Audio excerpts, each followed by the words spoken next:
Buenas noches, bienvenidos a Modos de Oír, una heterofonía sobre arte y sonido en México, una presentación editorial. Gracias por estar con nosotros en estas raras experiencias de conferencias en Zoom.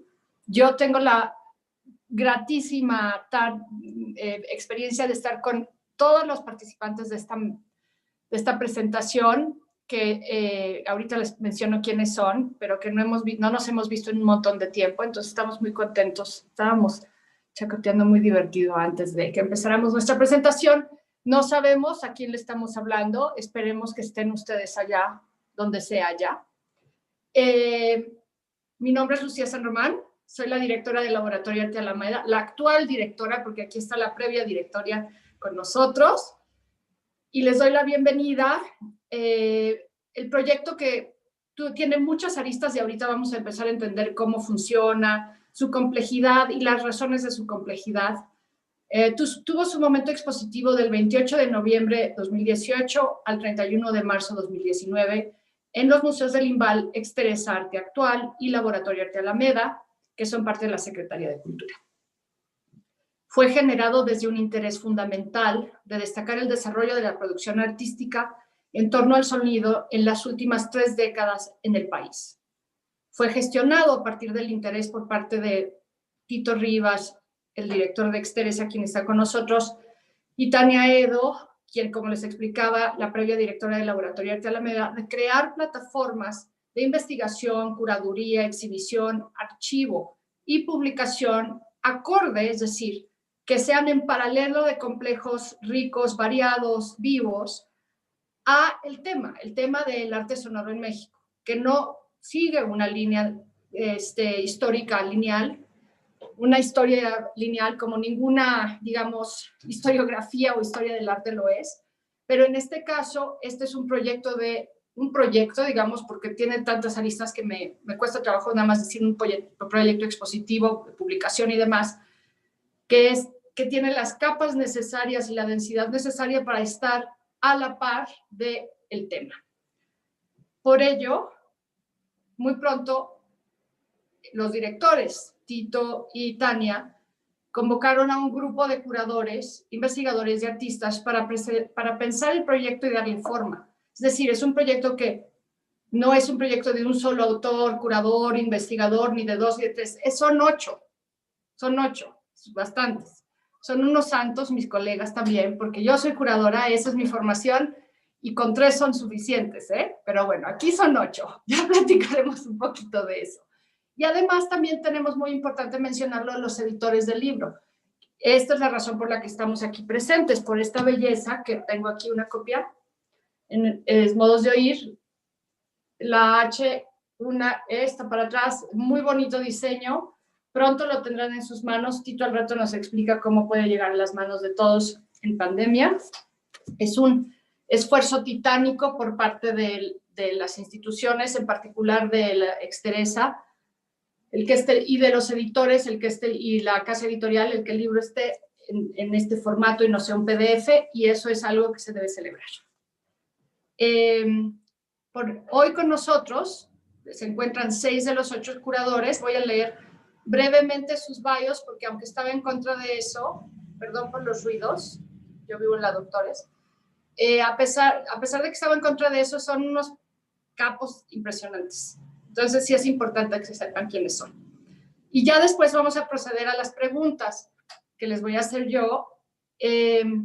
Voy a tener el relojito aquí de 10 minutos de respuestas, y sí voy a ser severa con eso porque son muchas personas, y de esta forma podemos tener una sesión de preguntas y respuestas internas, y quizás, si somos suertudos, externas también. De cualquier forma, si mandan sus preguntas, los equipos de Laboratorio y Exteresa tomarán nota de ellas y vemos de qué forma podemos responderlas. Entonces, empiezo. Tania Edo fue directora del Laboratorio Arte Alameda por 12 años y ahora dirige la cátedra Max Aub en la UNAM. Solamente voy a decir 2 cosas de cada quien, porque cada quien tiene unos párrafos así, ¿no? Entonces, espero que sea lo que ustedes como quieren verse reflejados. Yo decidí. Susana González Actoris es doctora en Filología Hispánica por la Universidad Complutense de Madrid. y ahora de semiótica aplicada y literatura comparativa, especialmente en la relación entre literatura y otros medios y artes, más o menos, ¿no? Es muy interesante que haya una persona con este perfil en un equipo curatorial. No es común. Rosana Lara, museóloga y música, pianista me parece, Rosana, por ahí no te veo. Su trabajo investiga el circuito de experimentación sonora y arte electrónico en México, muy específico. Manuel Rocha Iturbide es un destacado compositor, artista sonoro, investigador y curador, con una carrera muy, muy impresionante, y también participó en este caso como curador y como artista. Tito Rivas, además de dirigir el Exteresa, es artista sonoro él, músico, investigador, tiene todo el tiempo, no sé cómo le hace, pero es capaz de llevar todo lo que significa ser director del museo, que sobre todo significa hacer oficios y cosas no tan sensuales y sexys, y al mismo tiempo sigue produciendo su propia práctica artística. Aquí están los editores, como yo decía, quienes tuvieron una función muy creativa y muy fundamental en la creación de este tomo. No es un catálogo, ya nos explicarán por qué no es un catálogo. Andrea Ancira, muy querida Andrea, escritora, editora e investigadora, y ha impartido y coordinado seminarios sobre teoría crítica y marxismo, Dios nos libre, etnografías sonoras y arte sonoro. Y aparte, si leí bien, no viene de la teoría del arte, digamos que viene de ciencias políticas, me parece, si no me equivoco. Así que Mauricio Andrade estudió filosofía e historia del arte en la Universidad Nacional Autónoma, donde ha colaborado en proyectos de investigación de teoría crítica latinoamericana.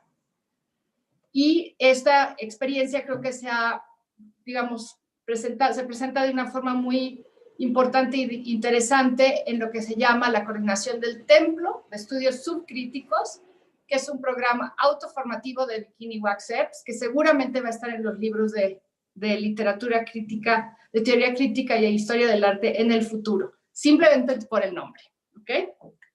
No están con nosotros Carlos Prieto, el editor, curador e investigador independiente, cuyo trabajo explora las relaciones entre archivo, arte sonoro y música, y es una enciclopedia de este tema.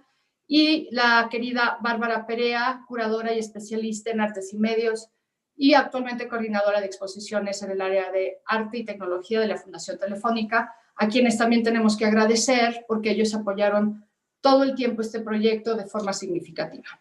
Entonces, un poquitito más sobre modos de oír y ya procedemos a las preguntas.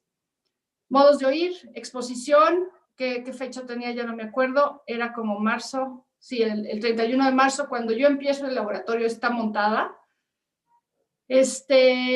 con 181 obras y de 161 artistas. Obras, no cuadros, obras sonoras.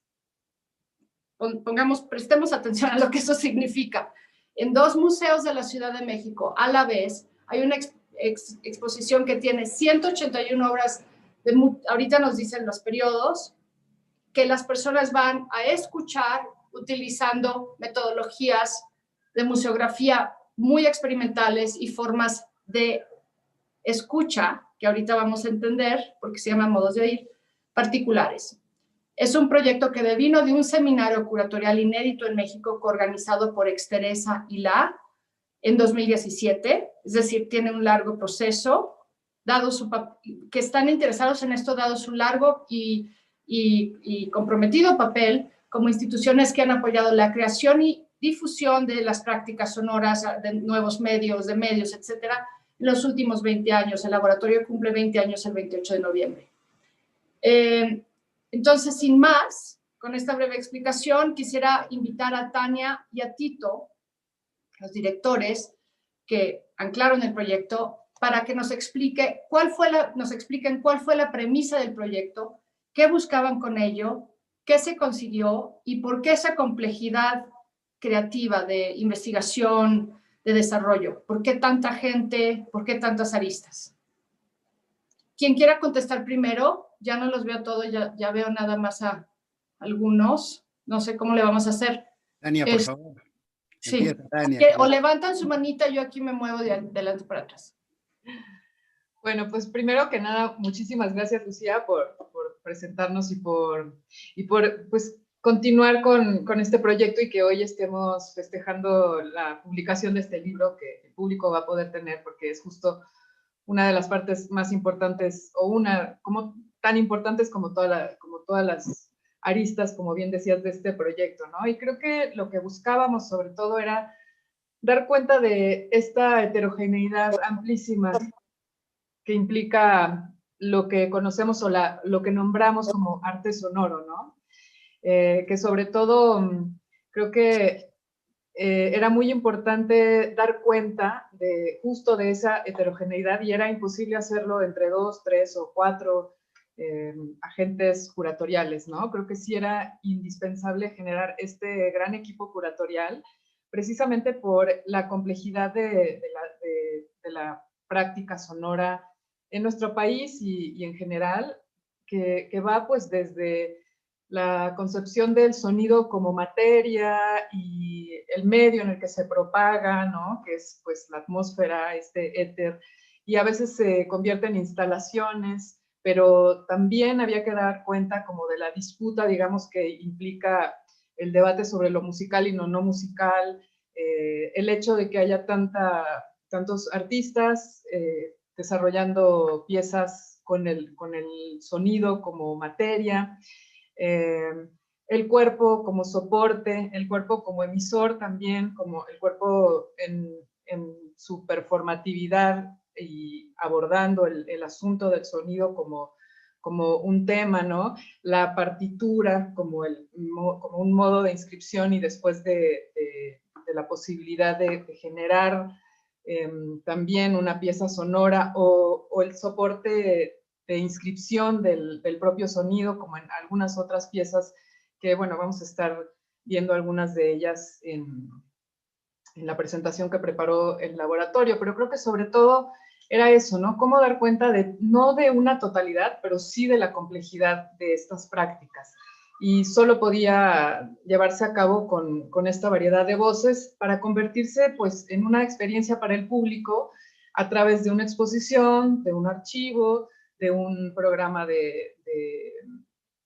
paralelo con una dimensión más performática y un libro, ¿no? El archivo sigue abierto, creo que eso es importante, como también es siempre muy complejo, como lo es llevar a cabo antologías o intentar como revisar prácticas en una delimitación pues geográfica, como es en este caso decir prácticas de arte y sonido en México, ¿no?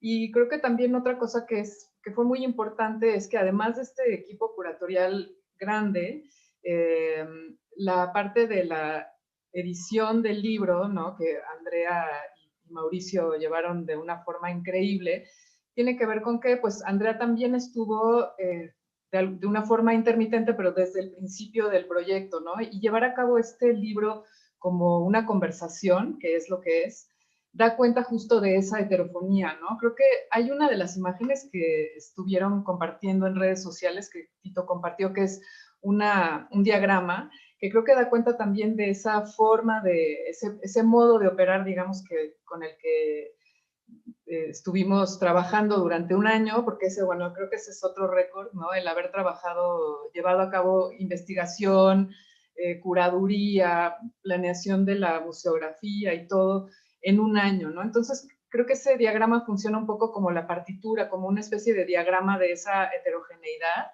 y creo que también, pues, la escucha y la participación en la conversación de Andrea y de Mauricio, pues logran dar cuenta de eso en el libro, ¿no? Que hoy podemos tener en nuestras manos o en nuestras pantallas. También creo que, como bien dijiste, no es común que haya, claro, en el arte sonoro lo es, ¿no? Que haya una participación, por ejemplo, desde la literatura, desde la visualidad, pero la visualidad que tiene que ver con la palabra, con la grafía, en fin, como que creo que ese era el reto más grande. Y bueno, pues sí, celebro mucho la edición del libro porque como igual que en la exposición, que creo que hay elementos bien importantes como museográficos, como fue el pabellón fonográfico, ¿no? O también alejarnos de la dicotomía entre analógico y digital, y creo que también un poco como apuesta política, alejarnos de ello y más irnos hacia la posibilidad de la grabación en este pabellón y la escucha desde el material que puede ser reproducido y que tiene esa dimensión historiográfica súper interesante. Bueno, pues eso, creo que el libro es justo como una experiencia de escucha puesta en papel que llevaron a cabo, de escucha y conversación, porque participaron en la conversación también Andrea y Mauricio de una forma muy, muy interesante, generando contrapuntos y dando cuenta como de estas discusiones, fricciones, disputas que existen en esta práctica, que creo que, pues, en mi caso es de las cosas que más me apasionan, ¿no? Como la parte de las discusiones y de las tensiones que existen en estas prácticas. Y bueno, pues yo por ahí me quedaría. Creo que eso fue lo que creo que se logró, ¿no? Poder como tener esa exposición, el libro, el archivo y el programa paralelo. Tito, ¿qué, agregas algo? Bueno, pues primero que nada saludar a todas, a todes y a todos, y también decir que estamos muy, muy contentos, sí, sí tengo que expresarlo porque ya tenemos el libro, y todos los que han hecho un libro saben que cuesta sangre, sudor y lágrimas, así que pues hay que decirlo porque cuando se logra esta materialidad, cuando se logra el objeto, pues es un motivo de celebración, al menos para quienes se partieron el lomo haciéndolo. Entonces, a todo este equipo grandísimo de colaboradoras y colaboradores, todos y todas brillantes, no tengo más que mi agradecimiento por su participación y por la amistad y por todo lo que compartimos en este proyecto. Y por supuesto también a los equipos de los museos, tanto del Laboratorio de Arte Alameda como de Exteresa, que soportaron también soportar de que fueron soporte, aunque a lo mejor también nos tuvieron que soportar, toda la intensidad de este proyecto. Entonces, pues hay que mencionar, porque hay que hacerlo, a Paola, a Mirna Castro, a Marcos del Laboratorio de Arte Alameda, a Valeria, a Luis Manuel, a Manen, a todo el equipo que sostuvo este proyecto y que también están presentes en esta publicación y en este proyecto. Entonces, bueno, era importante decirlo. Por supuesto, agradecerle a Andrea y a Mauricio el hermoso trabajo que hicieron, como de tomarnos como especie de ratas de laboratorio y observar nuestro proceso, lo digo un poco en broma, para poder también, porque quiero decirles que este libro, o sea, no es un libro autoral de nosotros de los que salimos aquí como curadores, investigadores de este libro, sino que somos más bien, es como una muestra de ese laboratorio que ocurrió y que pues está visto un poco también a través de los ojos y la escucha de Mauricio y de Andrea, ¿no? Que quienes decidimos entre todos que era interesante generar un libro, dado que estábamos hablando de sonoridad, a partir de la expresión vocal y de lo que el proceso curatorial emanara, ¿no? Entonces, este libro realmente es un libro que en su esencia es sonido, o sea, surgió siendo voz, surgió siendo conversación, y después con un gran trabajo de escenografiar, de grabarnos, de sacar la carnita, y pues con una lectura también que hicieron, ¿no? De todas las conversaciones durante un año de seminario.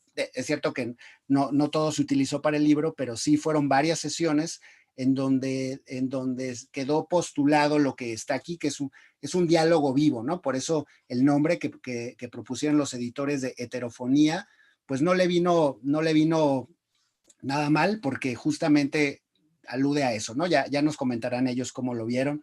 Entonces, solo sumaría a lo que mencionaba Tania, que este proyecto, pues más allá de lo celebratorio, porque para quienes nos hace emoción lo celebramos, pero creo que sí habla de una coyuntura interesante, ¿no?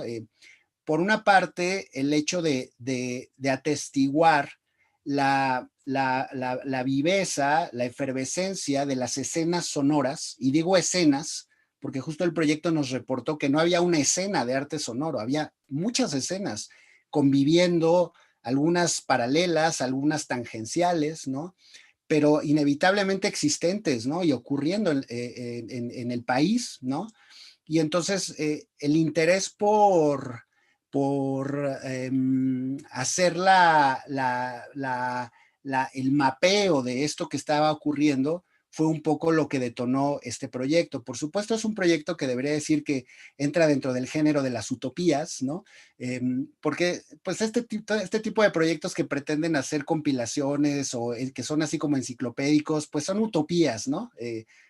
Como la enciclopedia misma como idea era utópica, ¿no? La idea de reunir, ¿no? Un gran compendio para generar un momento, ¿no? Una estratigrafía de lo que está ocurriendo. Y como todas las utopías, pues deben de asumir el fracaso como premisa, ¿no? Un fracaso que inevitablemente pues se vuelve ganador cuando lo que arroja es justamente las carencias y las faltas que aparecen en los proyectos, porque son la cuota del aprendizaje, ¿no? Y eso es justo lo que hace emerger el conocimiento, ¿no? Es decir, yo pienso que me parece ya a la distancia que, a ver, la reunión de este grupo de trabajo, creo que fue muy atinada porque, y lo platicábamos, Tania, ¿te recuerdas? Intentó ser muy plural, muy intergeneracional, que tuviera voces, ¿no? De gente metida en diferentes cosas y que cada quien dentro de sus habilidades, dentro de sus conocimientos, los puso generosamente, debo decir, sobre la mesa para decir, pues miren, yo conozco esto, yo sé de este artista, y yo sé que esto pasó, y yo tengo esto en mi casa, y tengo esto en mi colección, etcétera, ¿no? Entonces, durante este año de convivencia de todos los martes, eran los martes, ¿verdad? Si mal no recuerdo, de seminario curatorial le pusimos, ¿no? O sea, creo que también como fórmula de trabajo de museos es una cosa interesante porque lo planteamos más como eso, como una investigación más que una exposición, y que de la investigación se generase, ¿no? El discurso de la exposición, como al final resultó, pues fue justamente yo creo que para todos, al menos desde mi punto de vista lo digo, fue justo pues como un abrir los ojos, o quizá mejor dicho, abrir los oídos a muchas cosas que a lo mejor estaban pasando y que no teníamos conciencia o que no habíamos profundizado o que ni conocíamos, ¿no? Y que gracias al intercambio, a este intercambio amistoso, se pudieron poner sobre la mesa e intentar conectarlos, ¿no? Por supuesto, ese intento de conexión es el que está ahí, que ese es el trabajo curatorial, es el que será juzgado, ¿no? Por sus méritos o por sus deficiencias, pero que justamente yo creo que sí alcanzó una imbricación discursiva, un poco como lo que decía Tania, y yo creo que ya los demás platicarán sobre los núcleos, cómo fueron los núcleos que pensamos, que daban cuenta, y con esto termino, de esta variopinta escena que incluso nos costaba, o sea, que incluso nos hizo preguntarnos qué es eso del arte sonoro, ¿no? O sea, cómo estábamos entendiendo esto del arte sonoro y cómo lo entendíamos en un contexto como el de este país tan complejo y tan diverso y tan rico como es México en este momento específico. Ya. Esto nos lleva a... Dijiste muchísimas cosas. Realmente celebro el hecho de hacer historia del arte como tal. Yo soy historiadora del arte, tengo un compromiso y una lealtad a la historia del arte, pero es algo muy importante en el sentido de que la historia del arte sí hace historia, que es la categoría importante dentro de la combinación arte-historia. Nos da una forma de pensar el pasado reciente, desde la variedad y realidad de aquello que puede ser dicho sobre él. Es decir, este proyecto es muy raro que suceda, es muy raro que instituciones de arte contemporáneo como lo son Exteresa y Laboratorio, que tienen presupuestos muy limitados, que tienen formas muy difíciles de ejercer presupuestos, es decir, hacer un proyecto multiaño es, yo no sé cómo, el Holy Grail, es una cosa dificilísima, y también dar seguimiento a una serie de ideas tan abiertas desde 2017, 2018, 2019 y hasta ahorita. Es casi un milagro, no digamos en el contexto que estamos habitando ahorita de problemática cultural y de crisis económica nacional y global. Estamos hablando desde el antiguo México, el México pre-COVID, también era difícil. Entonces celebro eso, celebro la paciencia, el estómago de guardar los nervios de qué va a pasar, de no saber qué va a pasar, porque obviamente como yo lo veo desde una perspectiva no solo historiadora, sino también como curadora, que tenemos que poner algo que la gente ve. La gente va a los museos a ver, ¿no? La gente no va a los museos necesariamente a escuchar, la gente va a escuchar a los espacios de conciertos, etcétera, en términos históricos y también como cultura popular. Entonces, aquí lo que me gusta mucho de esta idea, que algo que liga estos espacios de oír, modos de oír o espacios de oír, formas de entender esto, y el libro es el lenguaje, ¿no? No sé, estoy pensando en voz alta. Pero la pregunta que quiero hacerle ahora a Susana es, ¿cómo es que trabajas tú con esta idea de la relación entre el lenguaje y el sonido? ¿Y por qué le ponen al título Modos de Oír? Claro, es una referencia a Modos de Ver de John Berger, un libro muy importante, un teórico muy importante en términos de la historia del arte contemporáneo. ¿Y qué trabajo haces tú desde tu disciplina en ayudar a que ese camino se haga claro, ¿no? No solo para ustedes como personas que están gestando algo que está muy, muy efervescente y que no tiene, digamos, hitos de que vamos aquí, vamos allá, sino que va siguiendo su curso, sino para los distintos públicos y personas que tuvieron esta experiencia expositiva y de otros tipos. Sí, muchas gracias, Lucía. Bueno, sobre mi vínculo con estos temas, parecerá alejado, pero sí siempre me sentí cómoda en estos espacios, justamente espacios intermediales, híbridos, que vinculan la escritura, la palabra con el sonido, ¿no? Empezando por el hecho de que también desde el punto de vista de las historias literarias estamos vinculando desde sus orígenes la literatura con lo sonoro, ¿no? Con el canto. Pero digo, más allá de ello, todas las exploraciones y experimentaciones que ha habido también a lo largo de los últimos 100 años en las vanguardias, en particular a partir de eso también más hacia mediados del siglo XX y XXI, para desarrollar vínculos entre lo visual, lo verbal y lo sonoro, desde todas sus experiencias y formas también de acercarse al arte, ¿no? Ya no de manera compartimentalizada, disciplinaria, sino incluso un poco también indisciplinada, para dar cuenta de que el arte en realidad siempre está hecho de trasvases y de canales comunicantes, de puentes comunicantes, ¿no? Eso por lo que toca a mis intereses personales, y agradezco muchísimo ese maravilloso seminario en el que con Tito y con Tania y con todos los colegas estuvimos siempre abiertos, ¿no? A nuevos modos de oír. Y ahí voy a la segunda pregunta que me haces, que tiene que ver con por qué John Berger y por qué tomamos un poco inspiración también en sus modos de ver para darle el giro sónico y hablar de modos de oír, ¿no? Modos de estar con el sonido, de ver el mundo a partir del sonido, de percibirlo a partir de cómo el sonido nos mueve y qué nos mueve, qué nos hace movernos. Yo recuerdo que en ese año de trabajo estuvimos varios meses primero escuchándonos, cada quien, ¿no? Dando su perspectiva, modos de oír también desde ahí, desde cómo se estaban planteando esos universos ya a los que hacía referencia precisamente Tito, pero en particular estábamos todavía muy abiertos y sin definir ni siquiera el título, que iba a ser el título final de la exposición. Llegamos a ese título, yo creo que pasaba el medio año, ¿no? Primero estábamos como en esa parte exploratoria. Y un poco también en ese espíritu de Berger, ese espíritu interdisciplinar de primero entender los valores, las funciones, los temas, los materiales, los cuerpos, no que precisamente miran, sino que escuchan, o que escuchan lo que miran y miran lo que escuchan, y sabiendo también que eso siempre cambia, ¿no?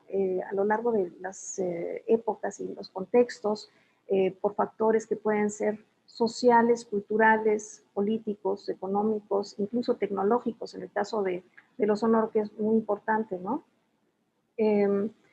Nos pusimos a pensar, como dice Tito también en este diálogo que está retratado en el libro, las relaciones entre qué es lo que suena, cómo suena y qué es lo que escuchamos de lo que suena, ¿no? Y esto yo creo que también nos va llevando cada vez más hacia esos modos de oír. Y por otro lado, considerar que hay una diferencia entre el oír y el escuchar, siendo el oír un poco más abierto, no dirigido, el escuchar sí más dirigido, aunque muchas de nuestras prácticas eran modos de escuchar, sí queríamos dejar también esa parte abierta, ¿no?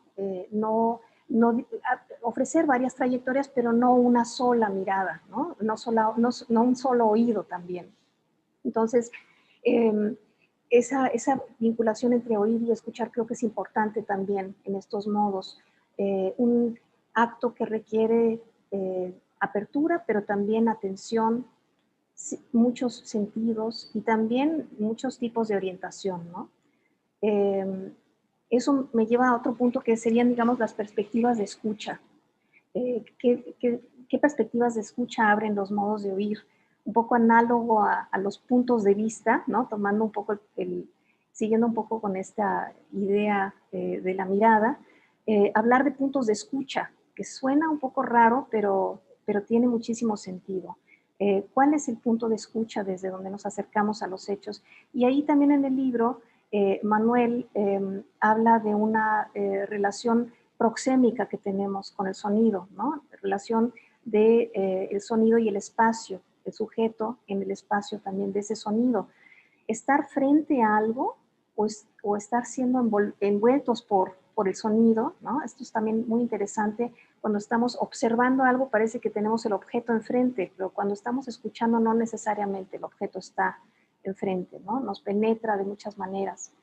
Desde mi perspectiva, digamos, más de investigación, aunque también tengo un poco de beta de creación, me parece bien interesante hablar de otra analogía desde lo literario, cuando decimos close reading, hacer un análisis, ¿no? De un texto de cerca y traducirlo a decir close listening. ¿A dónde nos lleva? ¿Qué tipo de análisis nos permite hacer eso, ¿no? En términos de la escucha? Sobre los modos y modalidades quisiera también decir que, bueno, en tanto modalidades que nos llevan también a un mundo de los afectos, de los cuerpos que reciben, esa sería una de las dimensiones que se abren por esos modos. Y luego las formas del sonar. Rosana también en el libro hace referencia a la noción de esquizofonía de Murray Schafer, de entender el sonido a partir de la reproducción sonora ya desde una fuente que no es la original, en un momento además que no es el original. Modos de inscripción, decía ya Tania, ¿no? Que remiten a la escritura, pero también a esa reproducción sonora que está vinculada también a esos cuerpos sonantes o resonantes o esas huellas resonantes del silencio. Entonces, en estas modalidades yo creo que fuimos también descubriendo algo en esta retrospectiva de mirar qué es lo que se ha presentado en las distintas escenas en México, mirar hacia el pasado, encontrar qué formas de sonar tenían las propuestas de múltiples artistas y cómo resuenan actualmente para nosotros, ¿no? Cómo se actualizan, cómo incluso las recuperamos en los espacios.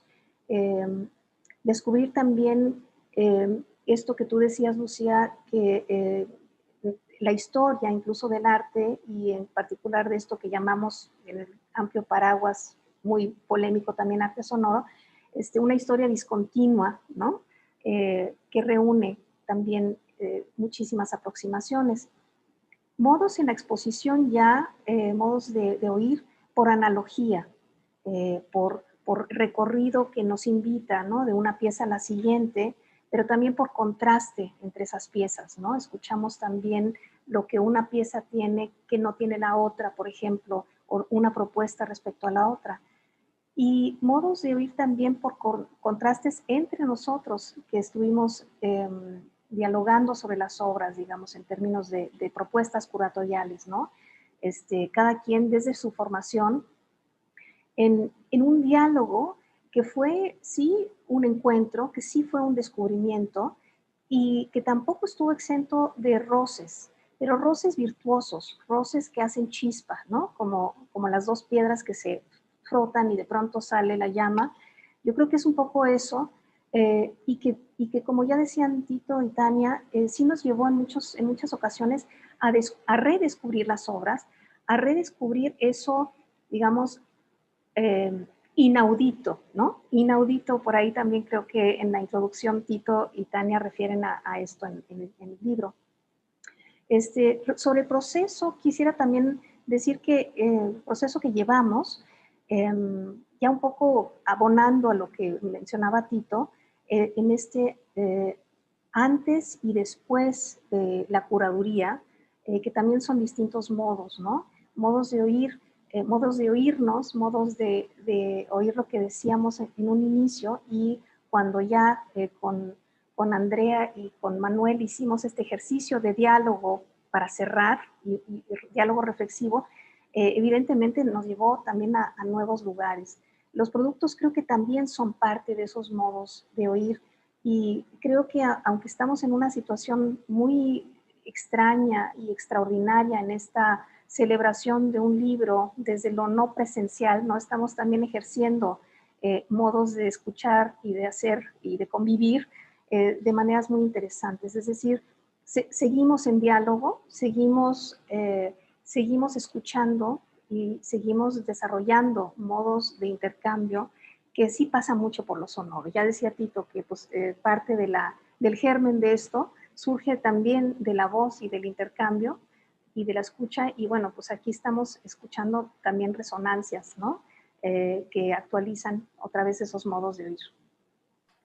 Muchísimas gracias. No sé, me encantó de nuevo una forma topológica de pensar en el proceso en el que la idea del libro, es decir, desde la forma en que lo estás comentando, Susana, se da uno cuenta que este proyecto emerge orgánicamente, en el que hay ciertos hitos y momentos que como notas musicales, como llevan a otra y a otra y a otra, porque ninguno de ustedes narrativizan el proceso de forma como pasó esto, luego pasó esto, no, sino que no sé si sea una cosa sonora, pero para llevarnos a otro y complicar las cosas aún más, a otro sentido, es como casi como algo que hueles, ¿no? Algo que experimentas con otros sentidos, en el cual el ojo que es tan, la forma en que vemos es tan generada por el occidente, al menos en nuestra cultura,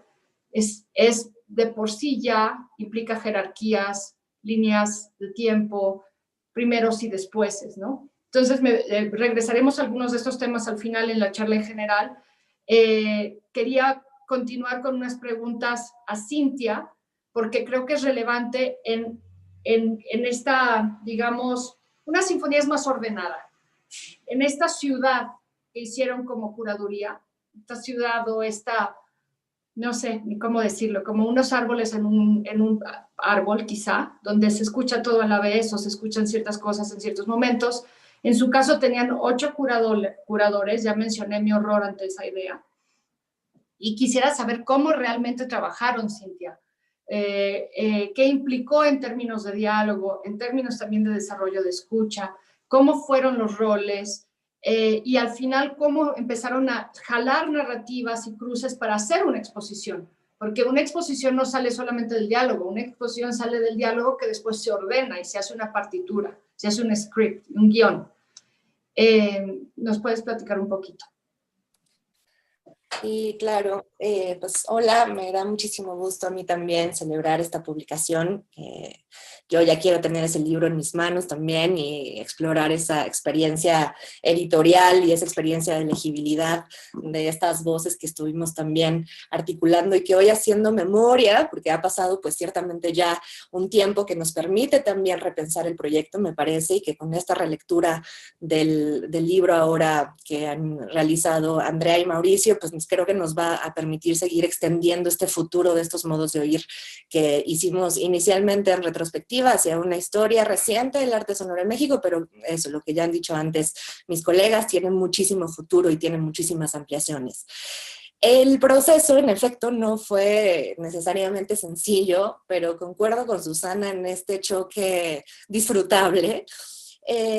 Por supuesto con 8 voces con trayectorias diferentes, pensamientos distintos, políticas diversas y entendimiento en primer lugar de lo que significa escuchar y de lo que significa hablar de sonido y escribir sobre sonido y curar sobre sonido. Ya de entrada ahí hay una complejidad interesante. Una complejidad que se suma es, desde luego, pensar en una exposición para los espacios en los que esta fue hecha. En términos de resonancia, en términos de cómo estaría sonando cada decisión, ahí había muchísimo que contemplar todo el tiempo, había que decidir en múltiples niveles. Por supuesto, la línea conceptual, lo que queríamos decir, qué tipo de historias queríamos contar, pero también cómo iban a ser de alguna manera articuladas, iban a ser funcionales en espacios con las resonancias que tienen Exteresa y Laboratorio Arte Alameda, como espacios arquitectónicos complejos en sí mismos, ¿no? Y luego, por supuesto, está la complejidad de cómo elaborar metodologías para una exposición que fue creciendo.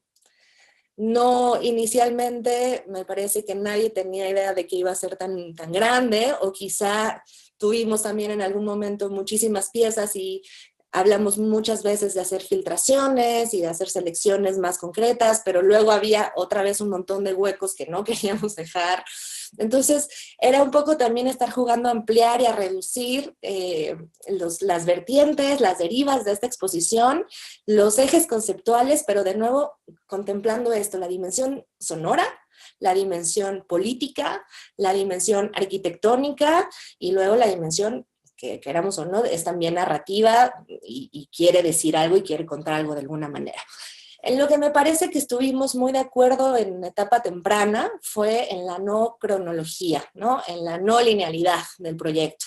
Me parece que hemos también coincidido todas y todos en esta idea constelativa de la escucha y de producir una exposición que justamente se fuera articulando de estas variaciones y conexiones que pueden hacerse posibles y que ciertos ejes que iban cobrando más y más peso, entonces tuvieran una especie de núcleo particular. Nos fuimos por ahí, por supuesto, a la dimensión histórica y tienen el pabellón historiográfico que fue sin duda muy icónico también y se recuerda mucho la exposición desde ahí, pero está toda el área que empujó muchísimo, por ejemplo, Bárbara Perea sobre relaciones entre política y sonido, está todo lo que se fue mediando hacia relaciones entre ciencia y sonoridad, tecnología y sonoridad. Está también, por supuesto, esto que ya decían Tania y Susana, de la voz, la inscripción, la escritura, el lenguaje mismo como sonoridad, y bueno, toda esa otra parte tan difícil de dividir o categorizar y por eso tan rica, que es la visualidad que nos termina poniendo en un lugar muy ambiguo, difícil también y muy, muy interesante del objeto y lo que suena de este objeto. Ahí me parece que eso, todas las discusiones en todo este sentido, que eran también generacionales, quizá teníamos todas y todos algunas piezas muy claras que sentíamos que tenían que estar por sí, pero luego en estas discusiones se iban abriendo muchas otras faltantes, y esa fue la discusión semanal, muy, muy compleja, que luego en este ejercicio que hicimos con Andrea y con Mauricio, se puso también de otra manera. Hemos hecho como varias retrospectivas, me parece, Lucía. Hicimos, por supuesto, esta tarea en las semanas consecutivas de la curaduría, luego fue dejar que pasara un tiempo, hacer esta retrospectiva con Mauricio y Andrea, y luego esto que estamos haciendo ahora en recuperación de un archivo, escuchando también qué dicen las y los artistas, escuchando qué dicen las y los críticos al respecto, qué otras lecturas están haciendo y qué otras se harán con este libro, me parece que marca otras vertientes más posiblemente pues más ricas también. Perdón, me tardé. Me gusta muchísimo esta forma de entenderlo como retrospectivas paralelas. Me doy cuenta, viendo las fotos, donde no está el sonido, que también hay, obviamente, modos de ver de por medio en esta exposición muy diversos. Bueno, no diversos, son objetos, ¿no? Entonces, al tenerlo solo en su función fotográfica, como que resalta su visualidad. Y es interesante que la recuerdo muy claramente como una exposición de arte sonoro, no como una exposición de arte sonoro con como props o stages, ¿me entiendes? Como algo que sea menor. Sin embargo, como lo que me quedo es con la línea histórica que se trazó ahí, sí no recuerdo con su detalle, pero recuerdo más el aspecto sonoro. Aquí creo que también es importante pensar, y sí vamos a regresar a esta pregunta, Andrea y Mauricio, más tarde, sobre el rol de los curadores en la creación del libro, porque esta pregunta que fue alrededor de la curaduría, creo que esto fue muy importante y constitutivo en su libro, pero hay muchas cosas extrañas en su libro que no son comunes. Entonces, sí recordemos estas cosas, ¿ok? Una de las partes muy importantes del proyecto es que es sobre artistas de prácticas sonoras en México. Su espacio de investigación es México, no es internacional. Y ya me dirás tú, Manuel, si era necesario hacer ese trabajo, es decir, que fuera no un proyecto internacionalista como cosmopolita, sino, yo no veo la dicotomía local global como algo que minimiza lo local. Para mí lo local es sumamente importante. En la historia del arte situada es un acto revolucionario en mi forma de ver las cosas, pero sí quisiera entender cómo lo ves tú, porque tú tienes una doble función. Fuiste curador, pero eres un artista que participó en la Expo, pero también eres un artista de reconocimiento internacional. Entonces, el hacer las entre comas, el paréntesis, digamos, de la práctica que están investigando en México, ¿qué te pareció? Hubiese sido mejor que fuese arte sonoro simplemente. ¿Y cómo es que, digamos, cómo es que esto funciona en relación a tu propia práctica, ¿no? La noción del arte sonoro mexicano. Bueno, de entrada, el tiempo nos cambia y nos hace ver las cosas de distintas perspectivas. El término arte sonoro fue muy importante en los años 80 porque sirvió para pues aglomerar gente que estaba en la intermedia, en la transdisciplina, ya sea de las artes, sobre todo de artes visuales, haciendo sonido o bien de la música, del sonido, haciendo cosas plásticas, siempre entre medios. Y esta palabra pues ayudó fue como un nicho, ¿no? Ahora yo creo que más bien el arte, hay muchos tipos de arte, ¿no? Y hay arte que a veces tiene que ver con el sonido, ¿no? Entonces yo creo que en ese sentido el título de la exposición Arte y Sonido en México, o sea, bueno, más allá de modos de oír, que oír es complejo porque es mejor escuchar que oír. Oír es nada más oír, realmente no escuchas. Pero se escucha mejor oír que escuchar como título. Entonces,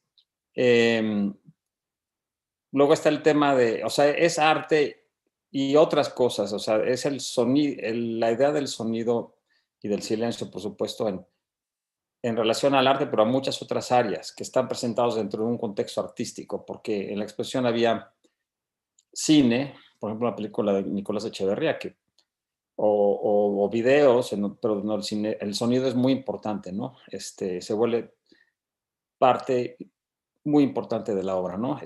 O fonografías de huicholes, que pues no es arte, es o de taromaras, que son grabaciones hechas por etnógrafos, ¿no? Entonces, eso es lo que para mí hace esta exposición una exposición que va mucho más allá nada más de la idea de esta antigua idea del arte sonoro. México, o por qué no internacional.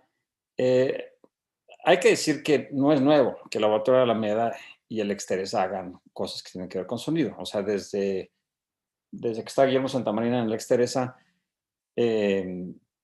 se hizo el Festival de Arte Sonoro, donde yo fui co-creador y era como el director artístico, pero trabajábamos en equipo con gentes del Exteresa y fue un trabajo muy bonito de 4 años de hacer exposiciones en muchos lados de la ciudad, ahí sí internacionales, con mexicanos y con mucha gente internacional. Y el Laboratorio de Alameda siempre ha presentado también, de tanto en tanto, algún artista que trabaja primordialmente con sonido, o sea, como Mario de Vega hace unos pocos años, que fue una muy buena exposición. Ahora bien, pues nunca va a ser suficiente.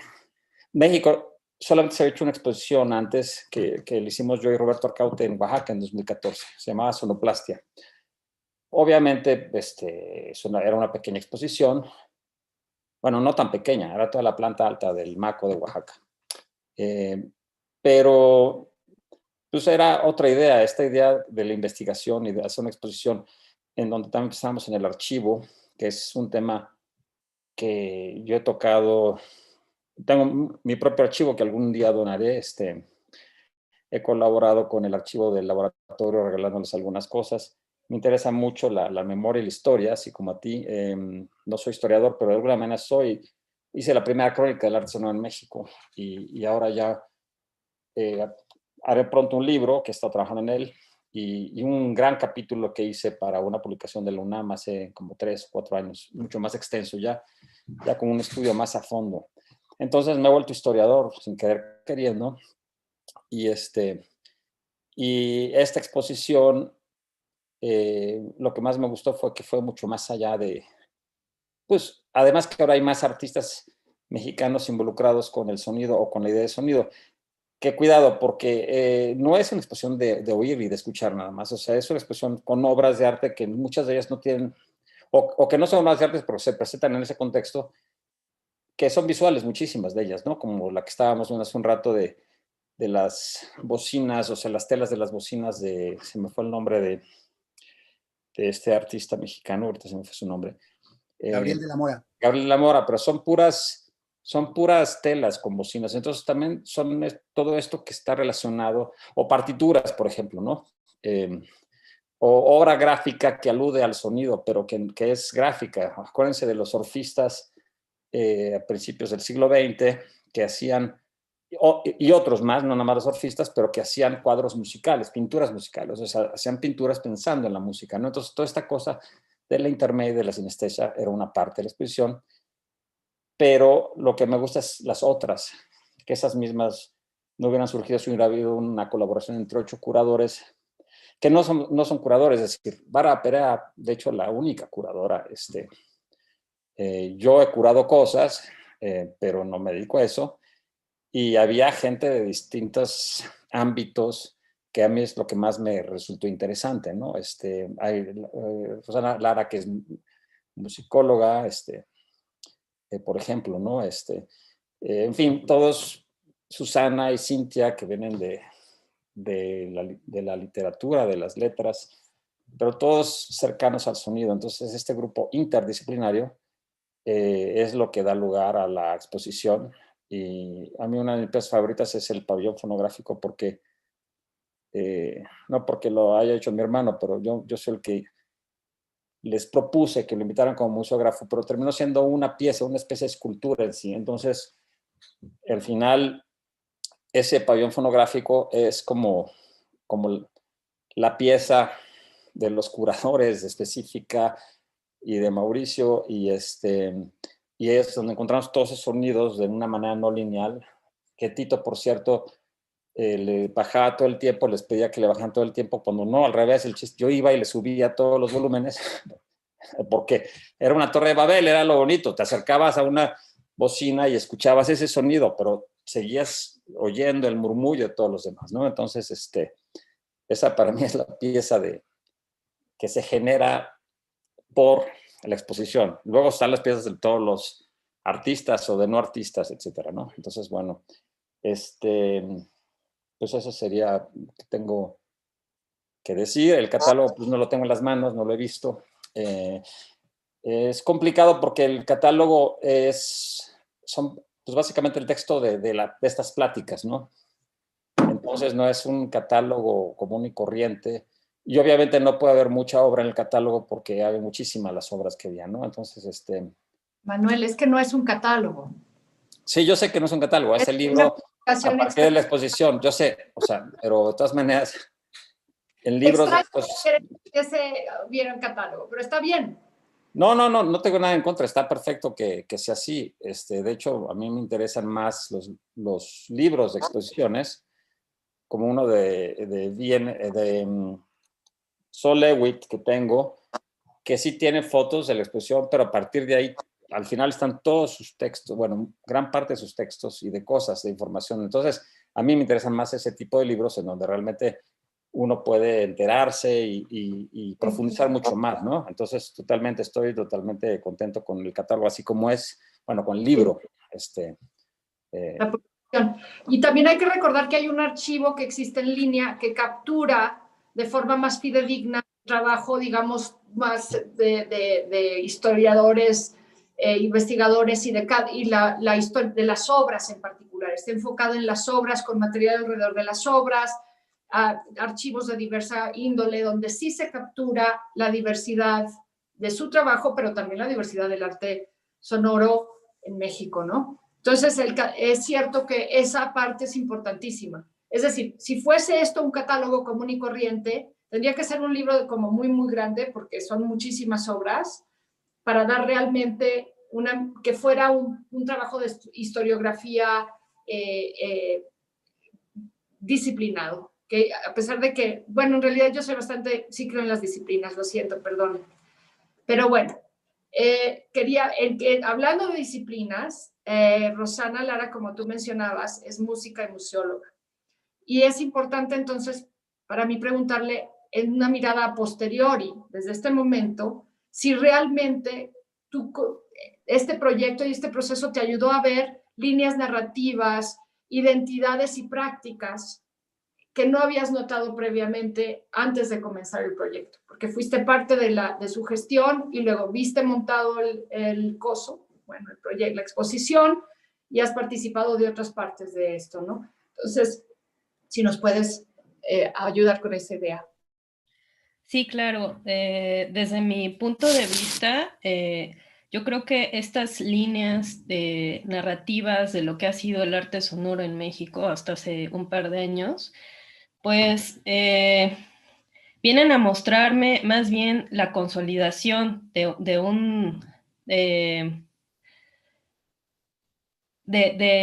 una narrativa que tiene que ver con distintos ejes que creo que para todos eran más o menos claros. Yo creo que lo que se discutió sobre todo a nivel de la curaduría y de la puesta de las obras en el espacio era el peso que iban a tener esos ejes, ¿no? Y estos ejes, bueno, de los cuales ya ha estado hablando ampliamente Cintia, y que tienen que ver con la relación, por ejemplo, entre la ciencia, la tecnología, lo sonoro, que creo que era, desde mi punto de vista, creo que es una de las principales ejes que caracteriza al arte sonoro en México, la aproximación a los dispositivos sonoros, la laudería experimental, todo lo que tiene que ver con fabricación de instrumentos, con hackeo de tecnologías de escucha, etcétera, ¿no? Y después, bueno, lo que tiene que ver con exploración acústica de espacios a través de formatos de instalación, ¿no? Que es propiamente una línea más, pues yo diría, europea en la que se ha manifestado el arte sonoro, ¿no? Que tiene más que ver con su relación con las artes visuales. Luego había toda esta otra línea que entre yo y Manuel estuvimos curando, que es el lugar que ocupa la electroacústica, ¿no? Y digamos que también es otra institucionalización del discurso de la tecnología sonora, ¿no? Y la tecnología de la espacialización. En esta sala de escucha que tuvimos en el Arte Alameda, con la exposición de bastantes piezas electroacústicas de muy distintas generaciones, y bueno, algunos aspectos que tienen que ver con escultura sonora y con literatura y representación del sonido, ¿no? La parte tanto de literatura experimental como de grafías experimentales o notaciones experimentales en la música. Entonces, pues para mí lo que vino a hacer la exposición fue a constatar esta serie de narrativas que de alguna manera estaban más o menos manifiestas en el trabajo de los artistas, que también hay que decir que no hay demasiados artistas trabajando consistentemente con las piezas. Creo que esa es otra cuestión que quizá nos ha mencionado, es que pues no hay algo así como un perfil de artista sonoro que durante toda su vida o décadas ha trabajado específicamente con el sonido, como si hay líneas de lo que implica ser un artista visual, por ejemplo, ¿no? O ser un escritor. Entonces, ¿cuáles son los criterios para demarcar quién es un artista sonoro, ¿no? Más allá de que tiene una pieza que a lo mejor de manera muy indirecta trabaja con sonido, ¿no? Ese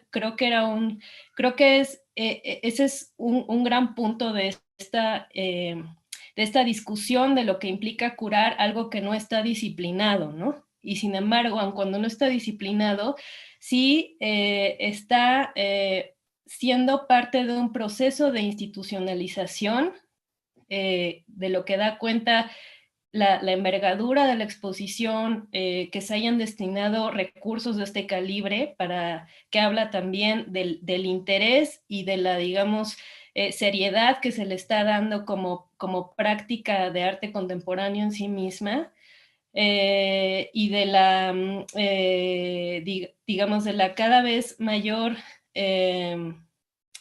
proximidad que tienen artistas intermediales con la materia sonora, independientemente de si sus bagajes responden o no a un perfil de formación musical académica, ¿no? Entonces yo creo que es una manifestación de este proceso de institucionalización del arte sonoro en México, bueno, y respecto, por ejemplo, a la identidad, ¿no? Si una de las preguntas de esta lista de preguntas que nos mandaron era si existen ejes de continuidad o narrativa de estrategias creativas o de técnicas que pudiesen hablar de una suerte de identidad en estas prácticas. Yo diría que más que la identidad de prácticas a partir de estrategias creativas o técnicas, porque vuelvo otra vez al tema de lo indisciplinado que es y lo experimental que es la forma no sistemática de los artistas con muy distintos bagajes de la aproximación técnica o de las estrategias poéticas, que creo que es la riqueza que viene a aportar el arte sonoro, ¿no? Pues sí se podría hablar de un tipo de identidad, pero más bien social, una identidad social de quienes la practican y la reproducen, ¿no? Una suerte de hábitus en el sentido de Bourdieu, sobre el tipo de referentes y incluso de clase social, ¿no? De referencias culturales y sociales que comparten una serie de personas que se interesan por la naturaleza, ya sea conceptual o tecnológica de lo sonoro, ¿no? O plástica. Entonces, yo más bien hablaría de que hay una identidad relativamente acotada de actores que se encuentran y se autoinscriben en este campo emergente y paradójicamente con miras a disciplinarse, ¿no? del arte sonoro. Hay como mucho campo, no sé, pienso mucho, me gusta mucho lo que dices de que en lugar de pensar en una identidad en el sentido de pensar, no sé, en relación a otras prácticas artísticas, que puedes leer ciertos movimientos, tendencias, etcétera, momentos donde cambian. Claro que todos estos son historias del arte que se establecen desde una perspectiva lineal y que una vez que empiezas a mover las aguas te das cuenta que eso deja fuera casi todo, ¿no? En favor de hacer una linda narrativa. Entonces, básicamente, simplemente escoges a ciertos, generalmente históricamente son hombres de cierta, es decir, que la historia del arte también describe un hábito social, de la misma forma que también son bien poquitos, de la misma forma que lo que nos explicas ahorita de los artistas sonoros, en lugar de pensar en identidad de prácticas, estamos hablando de nexos sociales, de estructuras económicas y culturales, sí, de networks, de redes no aisladas de un contexto histórico y de la realidad social de un país en cualquier momento, ¿no? Que me parece muy bonito pensar de esta forma, al igual que me ayuda a pensar en la historia del arte jerárquica, bla, bla, bla, de otra forma. Me gusta mucho la idea de pensar en los minimalistas como un hábito social. De neoyorquinos, pasándola bastante bonito. No todos. Pero de esto, sí saltemos ahora al libro, que ahorita que decía Manuel, me di cuenta que en realidad los que tenemos el libro en mano somos dos, Tito y yo, ¿no es cierto? No sé si Tania lo tiene, y que la presentación de una publicación que ustedes seguramente tienen en PDF y han seguido de alguna forma, o a lo mejor no, se tomaron decisiones también en términos de los editores, Andrea y Mauricio, de cómo se iba a hacer y cómo se iba a capturar el proceso de este proyecto. Ciertamente no es un catálogo, en el sentido claro de que no es una serie de fichas técnicas de obra y fichas interpretativas de obra, que hubiese sido una enciclopedia por la cantidad de obra, con textos interpretativos de la exposición y de las obras en particular, sino que es otra cosa, tal vez lo podemos describir, yo no sé, ahorita Andrea y Mauricio nos explican más, como una especie de venir por la historia misma de la relación y de lo que se va descubriendo y saliendo de los procesos del seminario, una especie de flanerismo, una situación, es un proyecto situacional, textual quizá. Y ciertamente Andrea Ancira y Mauricio Andrade, platíquenos del libro, cómo se concibe, cómo logran pensar en plasmar la noción de heterofonía en el libro, y de dónde, y realmente también hay un tema aquí de que el libro también es crítico del proceso mismo. Entonces es un camino, digamos, una tightrope, caminar en una línea muy delgada. ¿Quién quisiera empezar? ¿Cómo le hacemos? No los veo. Porque Andrea, ¿quisieras empezar tú o Mauricio? Perdón, ¿puedo empezar? Sí, lo siento. El audio no me estaba jalando. Bueno, sí, pues muchas gracias por todo el proceso a todas, y por organizar también esta presentación. La verdad es que sí fue un trayecto largo y como, bueno, no sé, no quiero tampoco repetir lo que ya han dicho, ¿no? Pero sí, efectivamente, para nosotras, como en el momento en el que empezamos a pensar la publicación, un poco nos queríamos bajar del tren de producir y producir más contenidos, porque sentíamos que la exposición ya arrojaba muchísimas relaciones y muchísima información, y de pronto pensamos que podía ser, pues sí, como muy productivo crear o generar un espacio de digestión de todo ese proceso, ¿no? Entonces, de pronto la publicación se convirtió como esa intención de procurar un espacio en el que se pudiera pausar y digerir toda una serie de diálogos de los que ya han hablado las demás, y que de alguna manera se pudiera hacer un balance de todo eso, ¿no? De las decisiones, de las premisas, y bueno, y también como en esa intención de digerir el proceso, pues repensar también como el papel de las publicaciones derivadas de los proyectos expositivos y de los diversos formatos en los que se desdoblan los proyectos de exposición, ¿no? Entonces, pensar que las publicaciones que se derivan de estos ejercicios también pueden,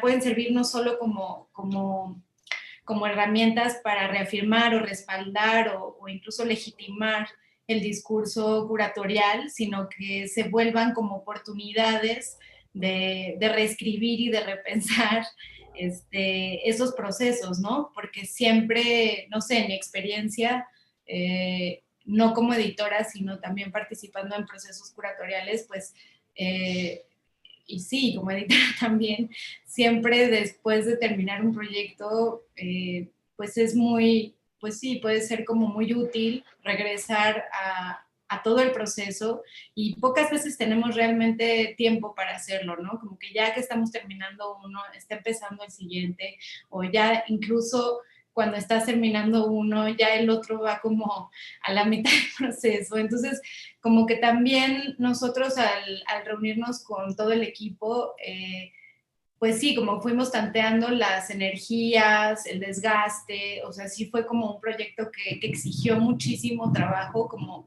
ya lo dijeron, ¿no? Todo este seminario, esta investigación, estas conversaciones, negociaciones entre todas. Entonces, como que también entrarle al proceso de la publicación implicó como cierta sensibilidad de eso, ¿no? O sea, del estado en el que el equipo se encontraba y de todo el trabajo que ya estaba hecho y que nosotras alcanzamos a ver, y cómo generar un espacio que también fuera productivo para el equipo que participó y que pudiera servir como reflejo a las personas que les interesan estos temas, ¿no? Entonces, lo que hicimos fue como apostarle como decía Tito al principio, a la voz, y organizar una conversación entre todas. Y eso es parte como también de un interés que hemos tenido ya en la editorial de Toma la Casa, de pensar como las escrituras colectivas, ¿no? Y apostarle un poco también no sé, pensarlo de alguna manera como la oralidad del cuerpo colectivo. Y pensar como una serie de preguntas detonadoras en esta conversación que permitieran como más que, no sé, que abrieran, digamos, espacios para friccionar en tiempo real o diferido incluso, porque también hubo ediciones posteriores a la conversación, las ideas que le fueron dando forma a la exposición, ¿no? Entonces, creo que eso para mí fue de las cosas más interesantes del proceso, ¿no? Como decidir abandonar la forma catálogo, dar un espacio de pausa. También se me hizo como una decisión súper arriesgada, y agradezco muchísimo eso de Tania y Tito, que hayan aceptado algo así, como tan experimental, de entrada, ¿no? Se me hizo como muy, pues sí, muy bonito que nos dieran como esa confianza para llevar así el proceso, ¿no? Y bueno, y entonces, en realidad, sí, pues un poco así fue el proceso. El diseño lo trabajamos con Daniela Ramírez. Creo que ella es como una gran responsable de la materialidad de este objeto, que espero que tengan en sus manos pronto. Siempre trabajamos muy de la mano los contenidos con el diseño, ¿no? O sea, sí pensamos como en una intersección clara entre visualidad y la parte como conceptual y de contenidos. Y creo que por eso, bueno, hace ratito se veía una imagen en la que están como las conversaciones y están como entretejidas, ¿no? Y esa fue también como una propuesta que Daniela fue como rebotando mucho con nosotras y que creo que es clave, pues, en la parte formal del libro, ¿no? El libro no obedece como a los núcleos temáticos de la exposición, nos interesaba que tuviera cierta autonomía también, entonces lo dividimos en 3 capítulos y bueno, y esos capítulos también hablan de distintas temáticas que no solo atraviesan como los temas de la exposición, sino que creo que también hablan del ejercicio curatorial en general, de los procesos de selección, de inclusión, de exclusión, de los enfoques regionales, locales, universales, del ejercicio de archivo, o sea, como que creo que hay muchas reflexiones que atraviesan, ¿no? El libro y que no solo se centran, o sea, sí hay como una particularidad que es el ejercicio de la exposición, pero ese ejercicio permite reflexionar como una práctica mucho más amplia de curaduría, ¿no? Y bueno, a mí me gustaría también platicarles un poquito, bueno, los tres capítulos son Modos de oír, ver y negociar, historias en disputa. El segundo es El hueso del museo, experimento, fetiche y otros dispositivos coloniales. El capítulo 3 es fragilidad de la escucha y finitud del archivo, ¿no?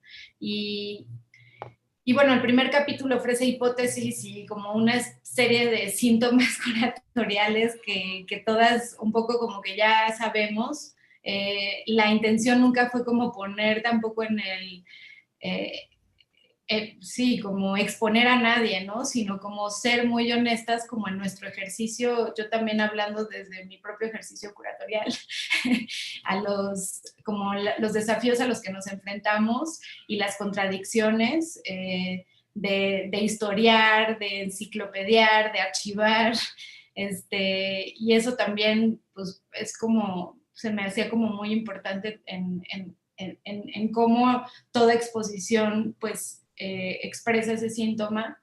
Y bueno, también hablamos mucho sobre la obsolescencia, sobre la fragilidad de la escucha, y la infraestructura que requieren los espacios para poder sostener, ¿no? Como la infraestructura tecnológica que se requiere para poder sostener una escucha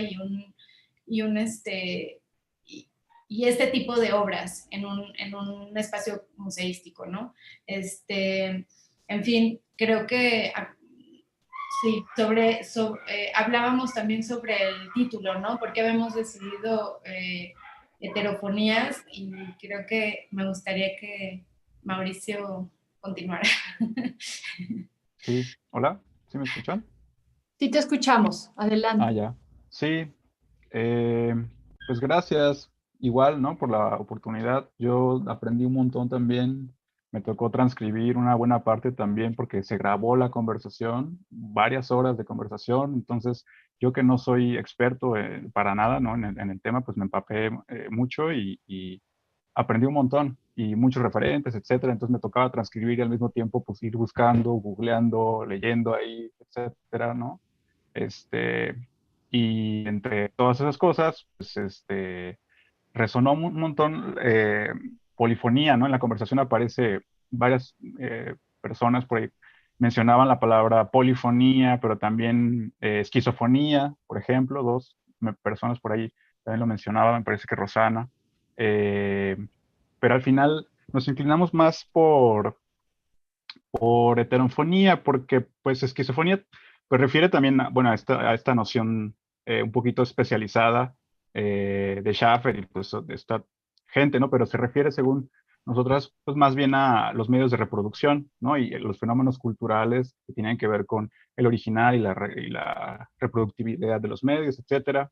Y polifonía no nos convencía porque de entrada por referencia también a lo literario, ¿no? Las teorías de la polifonía en teorías literarias, que de pronto creo que podía un poco distraer. Y más bien nos concentramos en quizá, ahora sí que puede ser conservador, pero puede ser muy rico también la etimología, ¿no? Entonces, nos gustaba pensar heterofonía en lugar de polifonía, porque la polifonía pues alude a la cantidad a veces, ¿no? Entonces, nos interesaba más bien apelar a la heterofonía por la diversidad y no tanto por la cantidad. Esa es una razón. Eh, por otro lado, la heterofonía también nos gustaba porque se conservaba, según nosotros, se conserva algo de estas tensiones entre el fenómeno oral, pero también el discurso, la materialidad de la voz, del sonido, la tensión con la escritura o medio reescritura que también significó eh, esta conversación. La heterofonía también nos hacía pensar en voces alternas, ¿no? O voces otras que de pronto surgen. eh, y también está, claro, todo este bagaje o esta significado que viene también de la musicología, de la etnomusicología, etcétera, que habla pues de una variación simultánea de una misma melodía, como probablemente ustedes sepan mejor que yo. Pero también hay como todas estas reapropiaciones de la heterofonía, ¿no? De ya compositores, teóricos, que pues ya lo abren a composiciones que no tienen que ver necesariamente con lo melódico, sino que más bien se empieza a pensar hacia lo atonal, con grados de improvisación, como incluso fenómenos básicos, pues casi acústicos, como lo vibratorio, etcétera, ¿no? Entonces, en ese sentido, también se puede pensar como textura, ¿no? La heterofonía como textura en estos sentidos de estas pues, teorías ya más como vanguardistas en psicología y de composición, según nosotras. Pero dejando un poquito de lado como estas definiciones más clavadas o más como de especialización, ¿no? De expertise también, o disciplina, pues nos gustaba también como metáfora de un proceso de colaboración, ¿no? O sea, como un esfuerzo, una especie de un espíritu de no reducir la diferencia, ¿no? O sea, si de por sí es difícil un proceso colaborativo, curatorial de este tipo, como decía Lucía también al principio, nos gustaba insistir en la fuerza o como en la voluntad o el deseo que sentíamos y que queríamos como impulsar o promover también o reflejar sobre el esfuerzo de no reducir las diferencias, ¿no? Que puede sonar fácil, pero, pero bueno, la palabra también nos gustaba por eso, ¿no? Como una especie de metáfora o imagen misma de un proceso creativo de colaboración, ¿no? En el que hay un esfuerzo por no simplificar y tampoco romantizar, ¿no? De pronto las colaboraciones interdisciplinarias, ¿no? Que ahora se dice mucho y es como una especie como de necesidad, ¿no? De que si no lo justificas en términos de horizontales, interdisciplinarios, pues no, no pasa, ¿no? El proyecto, pero en fin, o sea, por ahí es la elección también de la palabra y también, pues sí, una imagen, una metáfora de procesos colaborativos que, como decía Andrea, pues también nos interesa, pues sí, ya a nivel como posición casi editorial o criterio editorial, sí nos interesa pensar las publicaciones, pues apelando al proceso y no solo como a un resultado, ¿no? Entonces, creíamos, a veces decimos esto, ¿no? Que pensamos un poco la publicación como una puesta en escena de relaciones, ¿no? Relaciones que pueden ser de goce, de disfrute, ¿no? De acompañamiento, pero también relaciones de fuerza, ¿no? Relaciones de poder, negociaciones, entramados, ¿no? Entonces, apelar un poco a la complejidad, de nuevo, sin romantizar, ¿no? Por ahí creo que iba la elección de la palabra. Uh-huh. En verdad que es algo extraordinario lo que se ha logrado con este proyecto, porque yo creo que este principio de heterofonía del que hablan opera desde el comienzo de él, ¿no? Y la resistencia a utilizar, no sé, digamos, no solo el disciplinar el proceso, creo que hubiese sido, no sé si negativo, pero nos hubiera llevado a otro proyecto, muy, muy diferente, ¿no? El libro para mí es un libro que quizá lo que va a servir a captura un momento muy importante de investigación y de entendimiento del arte sonoro en México. No es un libro definitorio o definitivo de lo que es el arte sonoro mexicano, sino que captura realmente a voz viva, de cierta forma, claro, está editado y demás, y ustedes pobres que se pueden, no pobres, pero qué padre que se pasaron 150,000 horas transcribiendo, Mauricio, transcribiendo las charlas y demás, ¿me entienden? Es como estas traducciones que Susana es una experta en cuestiones de lenguaje, el estar en el seminario se traduce en una exposición, luego se traduce en el archivo, finalmente se traduce en un libro que de alguna forma muy sensible y mágica sí da cuenta de lo que sucedió. Y eso es raro, porque en realidad cuando uno hace un catálogo, y yo he hecho catálogos, lo último que quieres es que se capture realmente la función de la diferencia, el disentir, el diálogo y aún el pleito, ¿me entienden? Porque hay eso en la producción expositiva y en la producción historiográfica y demás. Y también quisiera decir de lo importante que es defender el espacio de la diferencia, de disentir y de diferir en este momento político mexicano y global, porque es algo que está sucediendo en el mundo entero, es decir, que la posición tiene que ser ideológica y singular. ¿Estás conmigo o estás en mi contra? Y eso es algo peligroso porque lo que hace, evidentemente, es que las diferencias se escondan, no que no existan. Y entonces, ¿cómo capturas? ¿Dónde está su escucha? ¿No? Entonces, creo que para mí de verdad que los congratulo, porque este proyecto realmente es complejo y importante y de este momento. No es un proyecto de hace un año, es un proyecto de este momento. Podríamos abrir a preguntas, es decir, no sé, no tengo creo que un mecanismo para abrir a preguntas del público. A ver, pregunto. Tengo que anunciarles un par de cosas. Me estoy consciente que llevamos 1 hora y media. Aquí tengo 2 preguntas más, pero en realidad preferiría abrir a preguntas de ustedes entre ustedes. ¿No les parece más pertinente? O cosas que quisieran decir que no se dijeron porque las preguntas no lo permitieron. ¿Les parece? ¿Quién quisiera? ¿Tienen algo que agregar? ¿Algo que estén en desacuerdo de cómo se planteó, etcétera? Ándeles. Les voy a preguntar como en las clases que doy. Les voy a preguntar, Tania, Edo, te voy a preguntar a ti. Bueno, yo estoy en desacuerdo con Manuel con el tema del pabellón fonográfico, pero lo voy a decir porque o sea, con mucho cariño, porque además es un ejemplo muy bonito de cómo fue el diálogo de este proyecto, ¿no? Y aparte de las vertientes y de las posibilidades, ¿no? Y lo voy a decir muy breve para no gastarme mucho tiempo, pero es que está padre y lo discutimos mucho, ¿no? Efectivamente, el pabellón fonográfico, para quien lo experimentó, era una sucesión que intentaba representar una espiral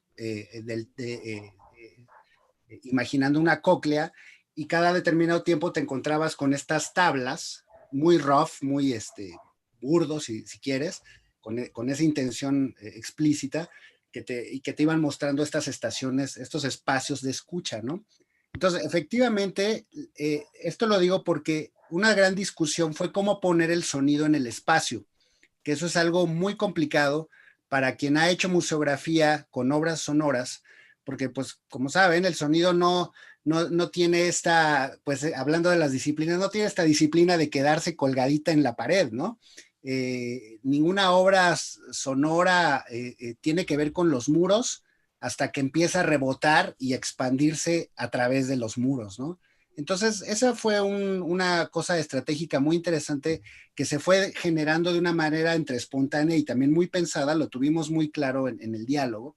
Y, por ejemplo, uno de estos casos era justo cómo se generaban modos de oír y modos de escucha en la exposición, ¿no? O sea, por eso sí, aparte de lo eufónico que es el término de modos de oír, también está esta idea de que también se puede tener una experiencia estética sin la profundidad de la escucha, o porque no siempre es posible la escucha. O sea, y Andrea y Mauricio, cuando le llamaron fragilidad de la escucha, apelaban a esta idea de que una exposición de arte sonoro conserva cierto idealismo, ¿no? De que va a mostrar las obras en unas obras que además tienen el ideal de una escucha que normalmente no se cumple en el museo, no se va a cumplir en la exposición, lo cual es paradójico, pero se lo señalo porque en ese grado estábamos, o sea, clavadísimos, ¿no?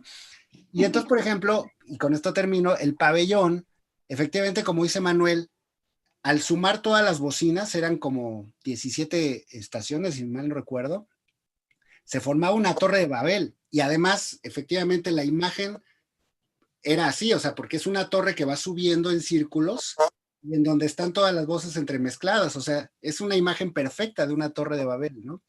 Sin embargo, también, y eso era lo que yo le discutía, también permitía el generar un recorrido secuencial que evitase, que hiciese que cada parte del recorrido tuviera una experiencia específica con cada una de las piezas, apelando más a la unicidad que a la mezcla, ¿no? Y de hecho eso fue algo que platicamos mucho con Mauricio a la hora de posicionar las bocinas. Entonces, lo interesante es que se lograban ambas lecturas, si es que podemos hablar de lectura cuando estamos escuchando, ¿no?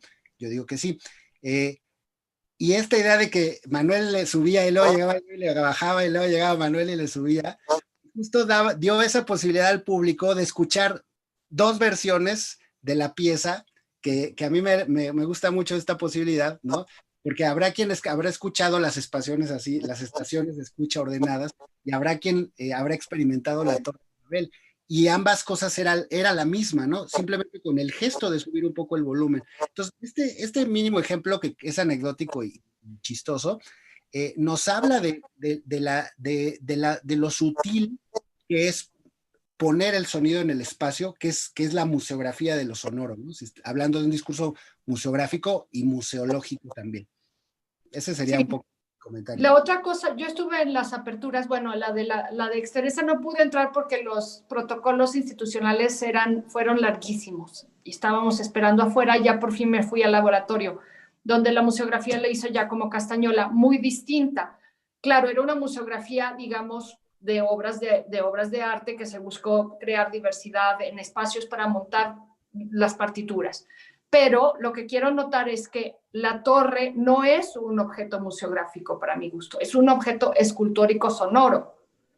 Y es un objeto escultórico sonoro que no se queda en el plano del piso, sino que ocupa el volumen vacío que está casi siempre desocupado en los museos iglesia que ocupamos, que habitamos nosotros, en el lobby. Que la mayoría del espacio que está bajo, que es espacio expositivo, ese espacio, pues, es el aire. Entonces, en este caso, sí hay algo bonito, interesante y bien pensado, digamos, en que esta Torre de Babel, como es sonido y el sonido viaja y funciona de otra forma, está ayudando a tu movimiento, digamos, no es lineal, pero no es recto, digamos, en esa experiencia, ¿no? Porque aquí hay una pregunta, estoy interpretando, obviamente no estoy tratando de decirles cómo es su trabajo. Aquí hay una pregunta de Manuel Olvera que dice: me gustaría que comentaran sobre la experiencia de montar las obras, qué problemas hubo para volver a instalar después de años piezas, evidentemente que tienen otra tecnología, cómo influyó en su trabajo curatorial plantearse nuevos escenarios de montaje y qué soluciones tanto tecnológicas como interpretativas brindaron las nuevas versiones de la exposición. ¿Quiere alguien hablar sobre el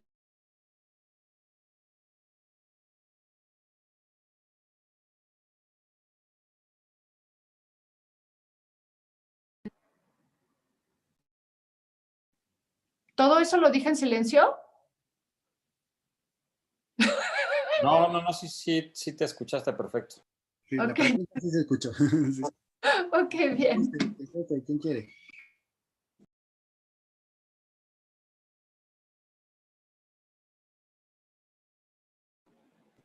Tania, ni modo, Tania, te estoy caminando la respuesta.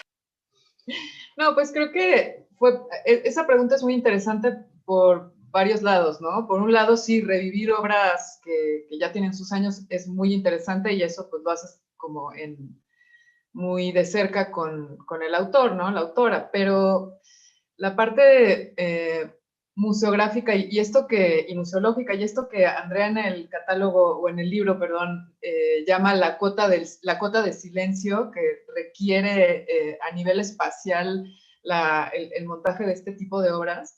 Creo que también a mí me gusta verlo desde el lugar justo de las discusiones que se llevaban a cabo en el seminario, porque evidentemente todos los curadores y curadoras habían visto todas las exposiciones de arte sonoro que se han llevado a cabo en México y habían sido muy críticos precisamente con el tema de la contaminación entre las obras. Y entonces creo que como que las decisiones que se tomaron fueron de qué forma sí se van a contaminar, porque no hay manera de que no lo hagan, ¿no? Entonces, por ejemplo, la nave central del laboratorio, que es justo pues un espacio que está diseñado para que todo el sonido rebote para todos lados, y que además hay una parte ahí a nivel de museografía que para mí es así fascinante, como esa línea que dividía la nave central en dos, y en donde estaban las partituras, y en donde un poco se habla pues justo como de distintos modos de cruzar, ¿no? No solo de cruzar de la partitura de lo sonoro a lo silente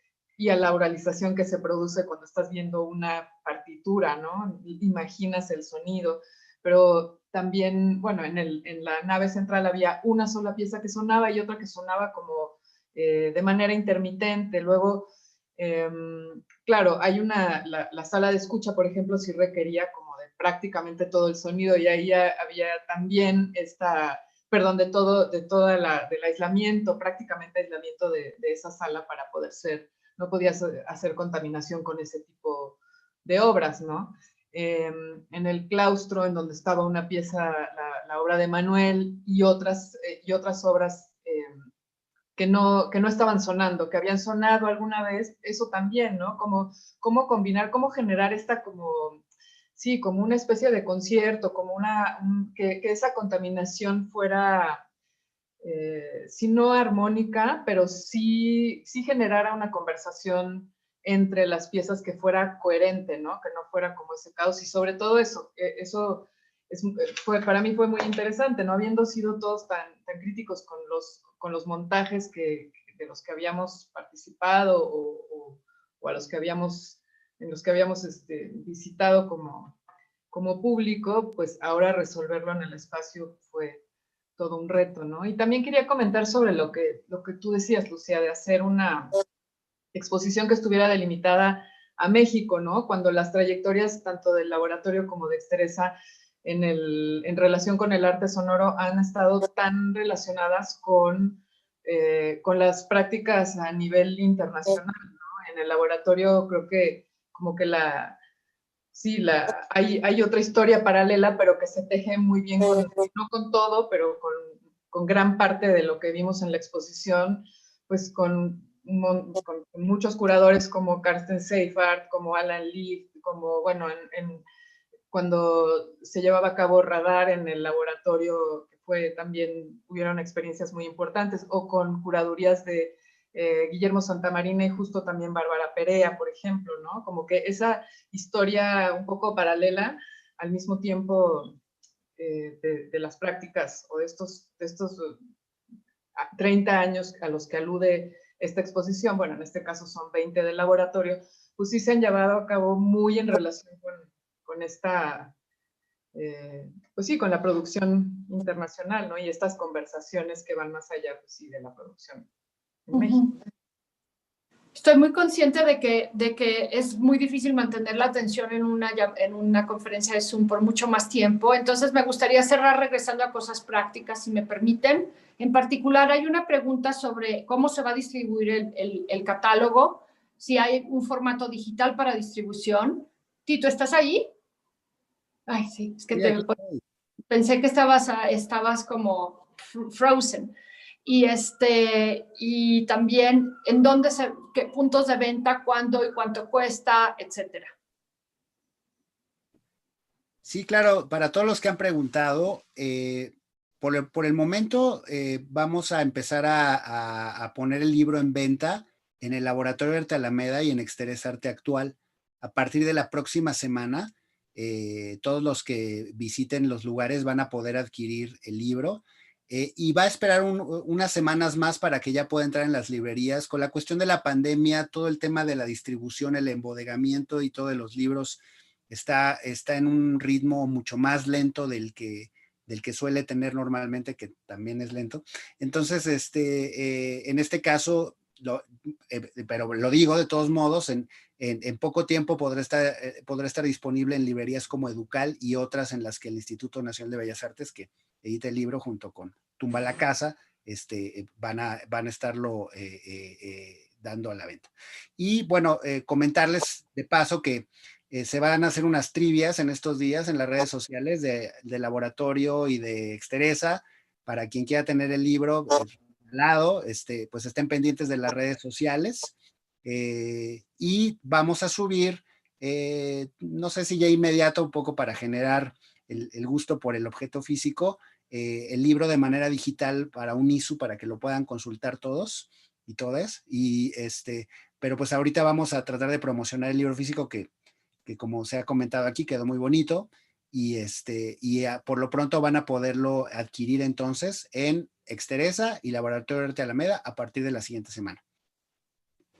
Muy bien, pues les quiero agradecer mucho, espero que lo disfrutaron. Yo aprendí de nuevo muchísimo de esta charla con ustedes y en verdad felicidades a todos ustedes, todas ustedes. Perdón, Andrea, soy de otra generación. Andrea Mau, con eso del género. Y muchísimas gracias de nuevo, porque es muy importante, no puedo decir lo importante que es para que las instituciones mexicanas continúen y perduren, insistan en hacer historia del arte, en hacer exposiciones de esta envergadura, porque estas historias son pasajeras. Y si hay algo que deben de hacer las instituciones es construir narrativas diversas. Y los dejo con esto y buenas noches. Muchas gracias.